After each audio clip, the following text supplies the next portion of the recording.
Welcome to ID the Future, a podcast about intelligent design and evolution.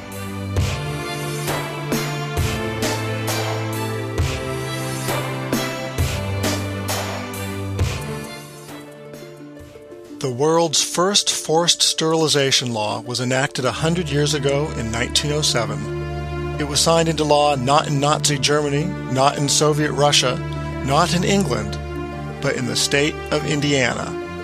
2 years later, in 1909, Washington State followed suit, along with California and Connecticut.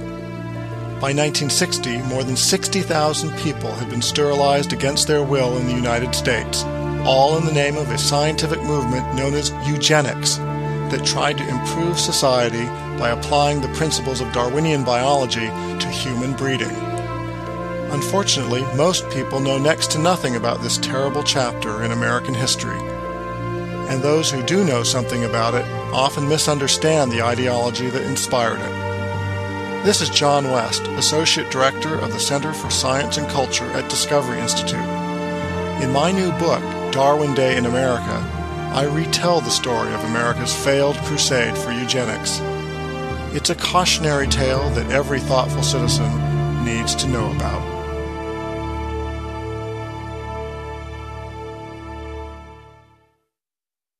Eugenics might be described as the science of breeding better humans. Positive eugenics focused on encouraging those deemed the most fit to reproduce more, while negative eugenics focused on curtailing reproduction by those deemed unfit, including mental defectives and criminals. Although generally credited to Charles Darwin's cousin Francis Galton, the eugenics movement drew direct inspiration from Darwinian biology and from the writings of Darwin himself. Consider the following passage from Darwin's book, The Descent of Man. With savages, the weak in body or mind are soon eliminated. We civilized men, on the other hand, do our utmost to check the process of elimination. We build asylums for the imbecile, the maimed, and the sick. We institute poor laws, and our medical men exert their utmost skill to save the life of every one to the last moment. There's reason to believe that vaccination has preserved thousands who, from a weak constitution, would formerly have succumbed to smallpox. Thus, the weak members of civilized societies propagate their kind. No one who has attended to the breeding of domestic animals will doubt that this must be highly injurious to the race of man. Hardly anyone is so ignorant as to allow his worst animals to breed. Darwin did say that because of our sense of compassion, we couldn't simply follow the dictates of hard reason and get rid of the unfit. But he provided a logical basis for why we should get rid of them, and he stressed throughout Descent of Man how man's progress depended on a struggle for survival. Darwin's views provided the Bible for later eugenists. They were not twisting his views, they were logically and rationally applying them. Time and again, American eugenists lamented that we were sinning against the law of natural selection. Take Edwin Conklin, professor of biology at Princeton University, and eventual head of the American Association for the Advancement of Science. Conklin argued that while nature may still kill off the worst defectives, nevertheless, a good many defectives survive in modern society and are capable of reproduction who would have perished in more primitive society before reaching maturity. Thus, natural selection, the great law of evolution and progress, is set at naught. Harvard geneticist Edward East had similar views. A member of the elite National Academy of Sciences and president of the American Society of Naturalists, East wrote that eugenic tenets are strict corollaries of the theory of organic evolution.